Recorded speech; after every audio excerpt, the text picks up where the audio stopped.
ಸರ್ಕಾರ ಬ್ರಹ್ಮಾಸ್ತ್ರ ಈ ಸರ್ಕಾರ ಪೊಲೀಸ್ ಇಲಾಖೆಯ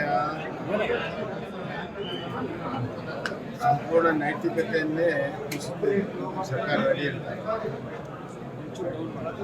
ಹಿರಿಯ ಅಧಿಕಾರಿಗಳು ಪಂಚಪುತ್ರ ನಡ್ಕೊಳ್ತಾ ಇದ್ದಾರೆ. ಯಾರು ನ್ಯಾಯಸಮ್ಮತವಾಗಿ ಕೆಲಸ ಮಾಡ್ತಾರೆ ಅವ್ರಿಗೆ ಈ ಸರ್ಕಾರದಲ್ಲಿ ಶಿಕ್ಷೆ ಇದೆ. ಸರ್ಕಾರ ಕಾನೂನು, ಪೊಲೀಸರು ಕಾನೂನಿಗೆ ನಿಷ್ಠೆ ಇರಬೇಕು. ಇವ್ರಿಗೆ ನಮಗೆ ನಿಷ್ಠೆ ಇರೋರು ಇವತ್ತು ಅಧಿಕಾರಿಗಳು ಬೇಕಾಗಿದೆ. ಹಾಗಾಗಿ ಈ ಪೊಲೀಸ್ ಇಲಾಖೆಯನ್ನು ಪಾರ್ಟಿ ವೈಸ್ ಹೊಡೆಯುವಂಥ, ಇನ್ಫಾರ್ಮಲ್ಲಿರುವಂಥ ನಿಷ್ಪಕ್ಷಪಾತವಾದಂಥ ಅಧ್ಯಕ್ಷ ಅಧಿಕಾರಿಗಳಿಗೆ ಶಿಕ್ಷೆ ಮಾಡುವಂಥದ್ದು ಪೊಲೀಸರ ನೈತಿಕತೆ ಕುಸಿತದೆ. ಇದೊಂದು ದುರಾಳ್ತದ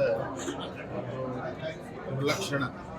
ಇದನ್ನು ಕೂಡಲೇ ಸರಿ ಮಾಡಬೇಕು. ಇಲ್ಲದಿದ್ದರೆ ಬಹಳ ದೊಡ್ಡ ಸಮಸ್ಯೆ ಬರುವಂಥ ದಿನಗಳು. KRS ರಸ್ತೆಗೆ ಸಿದ್ದರಾಮಯ್ಯ ಆರೋಗ್ಯ ಮಾರ್ಗದರ್ಶನಕ್ಕೆ ಪ್ರಸ್ತಾಪ ಕೊಟ್ಟಿದ್ದಾರೆ ಕಾಂಗ್ರೆಸ್ ಮೈಸೂರಲ್ಲಿ. ಮಂತ್ರಿಗಳ ಹೆಸರಿನಲ್ಲಿ ಹಲವಾರು ರಸ್ತೆಗಳಿದೆ, ಮೂರ್ತಿಗಳಿದೆ, ಅದರಲ್ಲಿ ತಪ್ಪೇನಿಲ್ಲ. ಸರ್, ಇವತ್ತು ಮುನಿರತ್ನ ಅವರು ದಿನಾಚರಣೆ ಪ್ರತಿಭಟನೆ ಮಾಡಬೇಕು ಸ್ಥಳದಲ್ಲಿ ಕೂತ್ಕೊಳ್ಳೋದು. ಕಾಂಗ್ರೆಸ್ನವರು ಅಸಹನೆ ಮಿತಿ ಮೀರ್ತಾರೆ. ಇವತ್ತು ಏನೇ ವಿರೋಧ ಇರಲಿ, ಏನೇ ಸ್ಥಿತಿಗತಿಗಳಿರಲಿ, ಕಾನೂನನ್ನು ಕೈ ತೆಗೆದುಕೊಳ್ಬಾರ್ದು ಅನ್ನುವಂಥ ಕನಿಷ್ಠ ಜ್ಞಾನ ಇವತ್ತು ಕಾರ್ಯಕರ್ತರಿಗಿಲ್ಲ ಅಂತಂದರೆ ಇವರು 100 ವರ್ಷದ ಆಚರಣೆ ಮಾಡೋದು ಏನು ಸಾಧ್ಯ?